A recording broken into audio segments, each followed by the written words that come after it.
को अवगत कराए इंजीनियर साहब। बहुत बहुत धन्यवाद अध्यक्ष जी।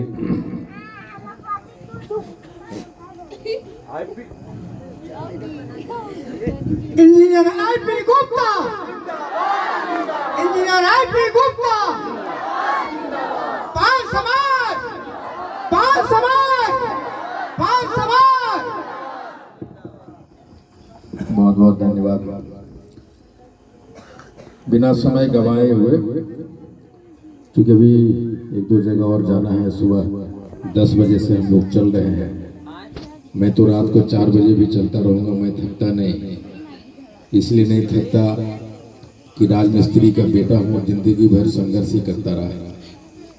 जब मैं अपने माँ के गर्भ में था तो मेरी माँ के स्तन में दूध नहीं था।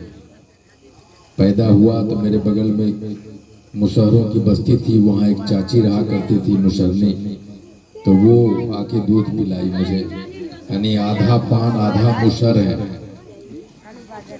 मैं कह रहा कि आधा पान आधा मुशर है, यही मेरी पहचान है। तो इसलिए मैं थकता नहीं, इसलिए नहीं थकता कि सीने में एक दर्द लिए फिर रहा हूँ। एक ऐसा दर्द जो मैंने महसूस किया जब हजारों बच्चे हमको कॉल करके रोते थे। बेतिया की एक बेटी है, बसंत दास की बेटी, जिसका एडमिशन हो गया था पीएमसीएच में। वो सुबह सुबह 7 बजे आती है और कहती है, अंकल एकदम चिपक जाती है कि अंकल मुझे बचा लीजिए, मेरा एडमिशन हो गया। कितनी बच्चियां बिहार पुलिस में सिलेक्शन हो गया था, कितने दरोगा बन गए थे। उन सारे बच्चियों को फोन जब मेरे पास आता था तो मुझे लगता था कि मेरी खुद की बेटी जो इंजीनियर है, आईएएस बनने के लिए दिल्ली गई, और जिस दिन सुप्रीम कोर्ट का डिसीजन आया और नीतीश सरकार ने हमें फिर से आरक्षण छीन लिया, वो आईएएस बनने की सपना छोड़ के वापस आ गए। तो मैं एक बाप हूँ और मैं जानता हूँ कि जब आपकी बेटी के सपने टूटते हैं तो कैसा लगता है।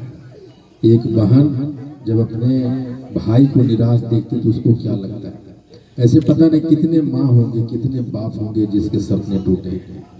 एक कलकत्ता में मजदूरी करता है, उनका बेटा रिसर्च में हो गया था, रिसर्च में पिछले बार वो लौट आया। अपने कंधों पे पाला के जैसा खींचने वाला रिक्शा का बेटा भी आईएएस बनना चाहता है, और नीतीश जी की एक कलम ने सारी चीजें खत्म कर दी। मैं अभी आ रहा था तो प्रदुमन के गाड़ी पे बैठा हुआ था। प्रदुमन जी ने बताया कि उनके पिताजी पान समाज की कितना सेवा किया उन्होंने, कितने मीटिंग अरेंज कराई है। एक बात उन्होंने और कहा, इसमें 75% हमारे पान समाज के बच्चे हैं, हमारे पान समाज की आबादी है, और पिछले पता नहीं कितने दिनों से यहाँ का जो हाई स्कूल है उसका बिल्डिंग बनने नहीं दिया जा रहा है।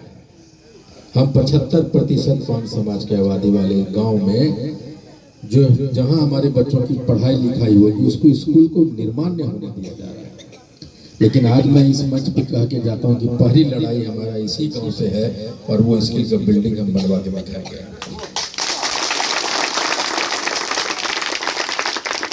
यहीं से वो आज़ादी शुरू होगा। और मैं प्रदुमन जी से बोलूँगा कि कौन है जो कागज पत्र देखता है, उनको हमसे मिलवाइएगा, और ये बन के रहेगा। और पहली लड़ाई हमारी यहीं से चालू होगी। सारे वक्ताओं ने बता दिया कि आखिर ये हम यहाँ क्यों आए हैं, ये मुझे बोलने की आवश्यकता नहीं है। लेकिन मैं सिर्फ ये कहना चाहता हूँ कि राजपूतों से सीखिए, उन्होंने लड़ा तो वो राज किए। जाधवों ने लड़ाई लड़ी तो सत्ता में आए, मुसहरों ने लड़ी तो उनको राजनीतिक भागीदारी मिली। 78 वर्ष हो गए। सहरसा में, मधुबनी में, जमुई में, बांका में हमारी बेटियों को रेप कर करके घर पे छोड़ दिया। हम कभी लड़ते हुए सुने गए? कभी आपने देखा कि मधुबनी में फूलपरास में हमारी 13 बरस की बच्ची को बुरी तरह से रेप किया और उसको गला दबा के मार के पोखर में डाल दिया? आपने सुना कि मधुबनी की उस घटना में कोई पान का समाज रोड जाम किया? इसलिए नहीं किया कि हम लड़ना नहीं सीखे। जो समाज लड़ा नहीं उसको अधिकार समाज नहीं देता, सरकार नहीं देता। ये आरक्षण की मांग राजनीतिक हिस्सेदारी है। 75 बरस 78 बरस से हम हैं, ऑलरेडी है, पहले से है अनुसूचित जाति। लेकिन ये जिसको हम वोट देते रहे, चाहे कांग्रेस है, चाहे भाजपा हो, चाहे राजद हो, चाहे जदयू हो, उस सब नेताओं को पता है कि पान समाज 80 लाख है। एक एक आदमी को पता है कि इस गांव में 75% तांती तत्वा है। ये सबको पता है कि बेतिया में, जमुई में, बांका में, मधुबनी में, सहरसा में, समस्तीपुर में, दरभंगा में, सीतामढ़ी में, मुंगेर में, हर जगह पान खचाखच भरा है। सहरसा में जादवों की बात सबसे बड़ी संख्या पान समाज की, 2,35,000 बांका लोकसभा में, हमारे घर में 1,80,000, समस्तीपुर में 3,65,000। लेकिन एक भी एमपी एमएलए सुना है पान समाज का? क्यों नहीं सुना? क्योंकि हम खुद नामर्द हैं, हमने लड़ना नहीं सीखा। अपने बेटों बेटियों को अपनी नामर्दगी की चूड़ियां पहना के जीना सिखाया उसको। 75 बरस हो गए, 50 बरस से हमारे समाज के लोग नेतागिरी कर रहा है। आखिर क्यों हमारे समाज को? मैंने बांका में, सहरसा में ये कहा कि 7 नेता को, संजना देवी भाजपा की नेत्री थी, उसको दिन पता नहीं कब उठा के लेके चला गया। वो मेरी बहू थी, बहन थी, कुछ थी। आज आपने सुना है कि पान समाज के कुछ आज तक उसका आता पता चला? क्योंकि सत्ता में बैठे लोग, प्रशासन में बैठे लोग, आपके घर में बैठे लोग, आपके गांव में बैठे लोग, आपके पंचायत में बैठे लोग जानता है कि ये तांती तत्वा है, इससे गया गुजरात जात कोई नहीं होता। उसको 2 झापड़ मार लीजिए, सुन के चलाते। आरक्षण तभी मिलेगा वापस जब आप सड़क पे लड़ना सीखिए।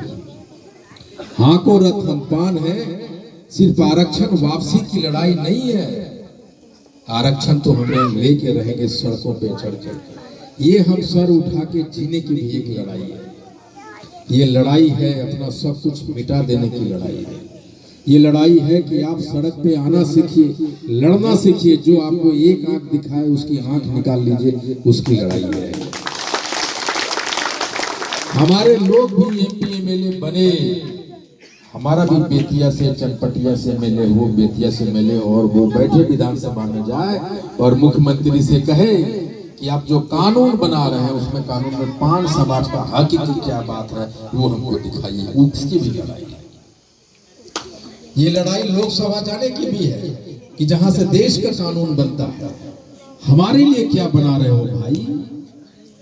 अगर एक भी एमपी अगर होता तो अध्यादेश लाने के लिए मजबूर करता नरेंद्र मोदी। अगर मैं होता तो नरेंद्र मोदी जी को मजबूर कर देता। अकेला एमपी 500 एमपी पे भारी पड़ जाता है आईपी गुप्ता। ये मैं क्या देता हूं? अगर हमारा 5 गो एमएलए होता तो माननीय मुख्यमंत्री जी बिना बताए, बिना पूछे बिल ले आते। तांती तत्वा से, अनुसूचित दर से तांती तत्वा बना देते बिना पूछे। हम लोग मिलने के लिए तरसते रहे, मिले नहीं, इसलिए कि उनके नजर में हम कीड़ी मकोड़े से ज्यादा नहीं है। अभी ये कह रहे थे प्रद्युमन जी कि हम लोग सब भाजपा को वोट देते हैं। एक बार भी भाजपा का जो भी एमपी है वोट देते रहे, लेकिन एक बार भी प्रद्युमन आया नहीं आया। क्यों? उसको मालूम है भाई ये तांती तत्वा लोग है, कायल जाओगे कहाँ, वोटवा हम ही को देगा। गुलामों को, मजदूरों को पेट भर अनाज नहीं मिलता, मुट्ठी भर अनाज देता। तो हमारे पान समाज के लोग पूरे बिहार में उस गुलाम से ज्यादा नहीं मान सकता। और वो गुलामी से, उस दास्ता से छुटकारा का नाम भी है हाँ को रथ पान।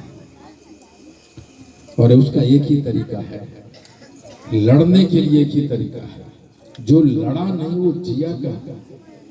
मरना सीखिए, जीना आ जाएगा। और उसी का नाम है हाँ को रथ पान। हम लोग सड़कों पे हैं रात रात भर। मुझे नींद नहीं आती। कल मैं रात में 3 बजे सोया, मैं 1 बजे खाना खाया और सुबह 6 बजे उठ गया।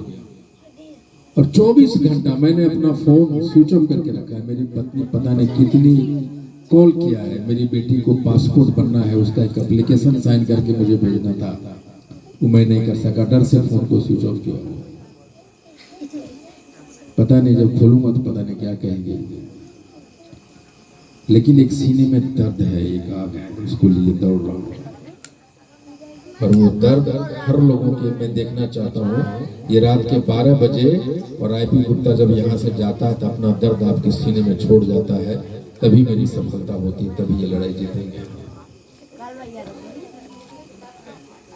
मैं चाहता हूँ कि सत्ता के लोग जो आरक्षण हमें देगा सिर्फ एक ही चीज से डरता है, और वो है उसकी कुर्सी। और कुर्सी किससे बनता है? जनता से, वोट से। और हम लोग सिर्फ वोट देते हैं, हमारे वोट को गिना भी नहीं जाता, नाम भी नहीं लिया जाता। 150 विधानसभा है पूरे बिहार में, और 150 विधानसभा में 5000 से 75,000 तक हम लोग हैं।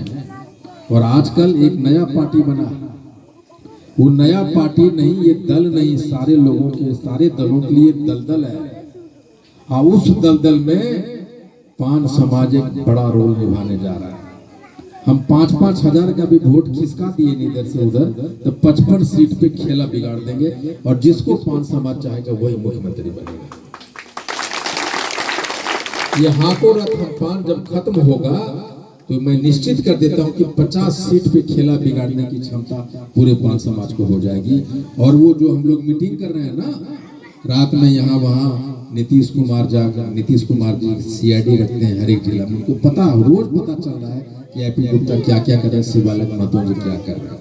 ठीक उसी तरह सरकार का आईपी होता है, वो जो सरकार को रिपोर्ट करता है भाई एक आदमी आया है, देखने में काला कलूटा साधारण आदमी है, रात भर मीटिंग कर रहा है, वो मोदी को खबर भेजता है। तो जो हम लोग कर रहे हैं वो खबर जा रहा है दोनों को, प्रधानमंत्री को भी और नीतीश कुमार को भी। तो उनकी जमीनें हिलनी चालू कर दी। जिस तरह से मैं देख रहा हूँ, इतना रात में भी इतने लोग बैठे थे। अभी मैं वहां गया था, एक गाँव गुलरिया, पूरा कुर्सी खाली था। अल्लोही जो ही हम गए तो खचाखच भर गया, और गांव में छोटे छोटे बच्चे हाको रथ हम पान है, आईपी गुप्ता पान समाज कर रहा था। ये दिखाता है कि हाको रथ पान अब जवान होने लगे हैं। मात आपने जवान कर दिया अध्यक्ष जी बेतिया में, जबकि पूरा हमें घूमना है पूरा बिहार। मैं दो ही चीज करता हूँ, अगर आप चाहते हैं, कितना लोग चाहते हैं कि आपका आरक्षण वापस हो? हाथ उठाइए। कितने लोग चाहते हैं? जो हाथ नहीं उठाया इसका मतलब उसको लगता है कि आरक्षण उसको वापस नहीं चाहिए। वापस चाहिए आरक्षण, वापस लाने के लिए मैं आपसे सिर्फ 4 दिन मांगता हूँ। कितने लोग छठ पूजा करते हैं? छठ पूजा करने वाले कितने लोग हैं? सारे लोग करते हैं। क्यों करते हैं छठ पूजा? कि घर परिवार सब सुखी संपन्न रहे, आफत नहीं आवे। लेकिन आरक्षण तो ले लिया छठ मैया ने, एक और छठ पूजा कीजिए। अगर हम 10 लाख आदमी पूरे पान समाज का, अगर 80 लाख हम लोग हैं, 80 लाख, और अगर 10% भी चले गए 8 लाख पटना के गांधी मैदान में, तो नरेंद्र मोदी दूसरे दिन हवाई जहाज आके पकड़ेगा, खोजेगा कि आईपी गुप्ता किधर है, उसको बुला। 3 दिन आप दीजिए, एक दिन आपको जाने में लगेगा। 23 मार्च 2025 को गांधी मैदान में रैली है, 22 को आप जाएंगे, 23 को मीटिंग अटेंड करेंगे, चौथे दिन 24 को वापस आ जाएंगे। ये आपका 3 दिन अगर आप पान समाज को देते हैं, तो मैं आज आपको बताता हूँ कि जिस तरह से आपका हम बिल्डिंग बनवा देंगे स्कूल का, उसी तरह आरक्षण भी आपको वापस दिलवा देंगे। लेकिन आपको 3 दिन और 27 अक्टूबर को एक दिन और चाहिए। 3 दिन गांधी मैदान के लिए अपना खाना लीजिए, अपना रोटी बनाइए, सतुआ बनाइए, भूखले रहिए, कुछ भी कीजिए। 3 दिन नहाइए नहीं चलेगा, लेकिन ये 3 दिन का संघर्ष हमें आने वाले जन्मों तक में हमारे बच्चों को आजादी दिलाएगा, आरक्षण दिलाएगा। 27 अक्टूबर को मोतिहारी में एक मीटिंग है पान समाज का, नहीं मिलेगा आरक्षण। तुम जैसे लोगों को जैसा आरक्षण नहीं मिलेगा। पता है इससे क्या होता है? जो बाहर के समाज देखते हैं ना कि पान समाज का मीटिंग हो रहा है और उसमें कोई उधर मोबाइल पर लगा हुआ है, मैं बड़ा आदमी बन जाऊं, आप मजबूत नहीं हुए तो हमको बचाएगा कौन? मैं बचा रहूं बड़ा आदमी बन के, उसके लिए आपको मजबूत होना जरूरी है। आप बड़े हो जाइए, अगर मैं गरीब रह गया तो आप अमीर नहीं रह पाइएगा बहुत दिन तक, इसलिए हमको भी अमीर बनाइए। उसी का नाम है हाकोरत रंगपान है। इसलिए कभी भी जब किसी सभा में जाए तो 2 घंटा भूल जाइए। ये कितने लोग हैं जो 3 दिन गांधी मैदान के लिए हमको देंगे? हाथ उठाइए। मतलब देखा देखी नहीं, दिल से कहिए और कहिए कि हम अपने बच्चों के लिए जीना मरना छोड़ देंगे। और 3 दिन क्या, अगर 5 दिन भी कहिए गांधी मैदान में जाके सो जाएंगे। ये सिर्फ 3 दिन है, 3 दिन आप में दीजिएगा तो आरक्षण मेरा वापस आएगा। ये मैं लिख के जाता हूँ आपको।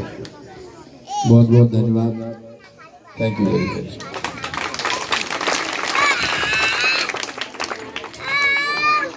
बहुत बहुत धन्यवाद अध्यक्ष जी।